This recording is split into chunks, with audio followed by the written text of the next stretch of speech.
C'est l'heure du journal des fake news avec Jean-Bernard Schmitt. Bonsoir Jean-Bernard.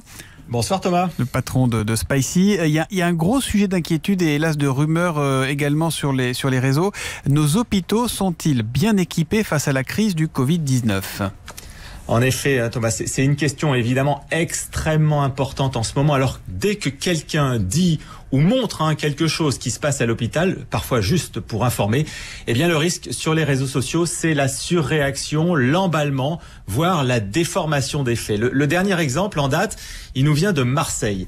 Il s'agit de 2 vidéos publiées dimanche et tournées à l'intérieur de l'hôpital de la Timone.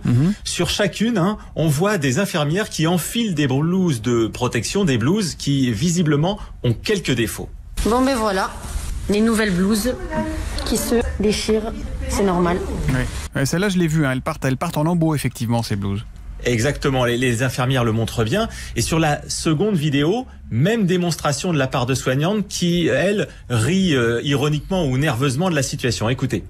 Et attention, on a reçu des nouvelles blouses. Je la prends délicatement parce que on ne sait jamais ce qui va se passer.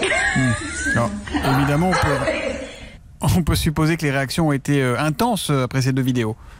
Complètement, et principalement d'ailleurs sur 2 points. D'abord sur le matériel, puisque beaucoup ont dénoncé en voyant cela le mauvais équipement de l'hôpital de Marseille. Alors la direction a publié un communiqué pour dire qu'après vérification, il s'agissait de 300 blouses défectueuses sur un lot de plus de 20 000 qui en plus n'avaient pas été achetées récemment.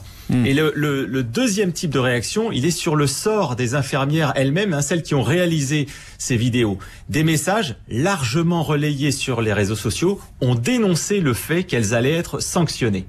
Un scandale. Cette soignante est convoquée par sa direction parce qu'elle a montré la réalité des nouvelles blouses. Elle risque sa santé et sa vie. Et la Macronie lui rappelle qu'elle doit fermer sa gueule. Mais c'est vrai ça ou pas ? Alors, ce qu'on a fait, c'est qu'on a joint tout à l'heure la direction de la communication des hôpitaux de Marseille qui confirme qu'il y a bien eu réunion avec les infirmières, mais pas pour des sanctions. Elles ont bien été reçues par la cellule qualité pour discuter de ce qui s'était passé. Par contre, c'est pas du tout une réunion disciplinaire ni de sanctions. C'était juste le fonctionnement de l'institution en fait. Donc, en conclusion, qu'est-ce qu'on peut dire, Thomas ? On peut dire que, et bien sûr, il faut rester très vigilant sur ce qui se passe à l'hôpital en ce moment. Et évidemment, c'est normal que ça inquiète les gens.